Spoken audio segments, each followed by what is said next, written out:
क्या दुष्यंत चौटाला अब दादा ओपी चौटाला के पास लौट जाना चाहते हैं? पिछले कुछ दिनों की यदि बात करें तो हरियाणा के डिप्टी सीएम दुष्यंत चौटाला कुछ अलग थलग पड़ गए हैं।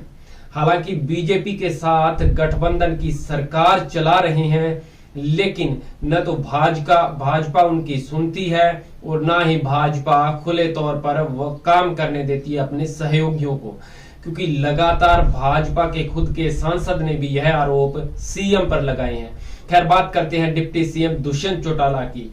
जो खेला उपचुनावों से शुरू हुआ था कि जहां पर बीजेपी का प्रत्याशी होगा और जेजेपी का झंडा होगा, यह धारणा अपनाने वाले दुष्यंत चौटाला को भाजपा ने किनारे कर दिया।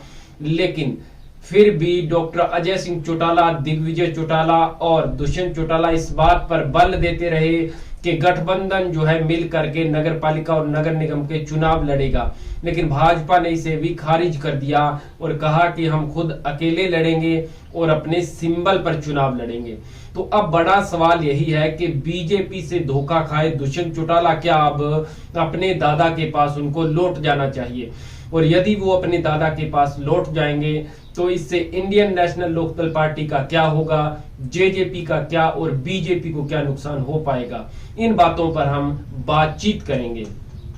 दुष्यंत चौटाला यदि बीजेपी से समर्थन वापस लेते हैं इस वक्त, चूंकि बीजेपी के अलावा जेजेपी में भी उनके कुछ विधायक बगावत पर हैं और बीजेपी के पास इस वक्त 40 विधायक हैं, 7 निर्दलीय विधायकों का समर्थन प्राप्त है। 90 में से 46 विधायक चाहिए बहुमत सिद्ध करने के लिए, भाजपा के पास अच्छा खासा है।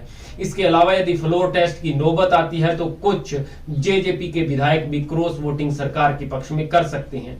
यानी सरकार को कोई भी खतरा नहीं है यदि दुष्यंत चौटाला अपना समर्थन वापस ले ले तो। दूसरी बात, दुष्यंत चौटाला यदि लगातार सरकार के साथ समर्थन बनाए रखेंगे तो लगातार न केवल इंडियन नेशनल लोकदल पार्टी के कार्यकर्ता बल्कि हरियाणा की जनता दुष्यंत चौटाला और जेजेपी को निशाने पर ले रही है। इस वजह से दुष्यंत चौटाला को नुकसान हो रहा है, लेकिन बीजेपी पर इसका कोई भी असर नहीं पड़ रहा। अब बात करते हैं कि यदि दुष्यंत चौटाला दादा की तरफ वापस लौटते हैं तो चूंकि अब इंडियन नेशनल लोकदल पार्टी के कार्यकर्ता और जेजेपी के कार्यकर्ताओं के बीच मनमुटाव होना शुरू हो चुका है, क्योंकि ओपी चौटाला को 87 साल की उम्र में सजा हो चुकी है, जिसको लेकर के दुष्यंत चौटाला को टारगेट किया गया है। यानी अब दुष्यंत चौटाला यदि इनेलो की तरफ वापस देखते हैं तो नुकसान जो है वो इंडियन नेशनल लोकदल पार्टी को होगा। यानी कि दुष्यंत चौटाला ने अपने पैरों पर कुल्हाड़ी मार ली है।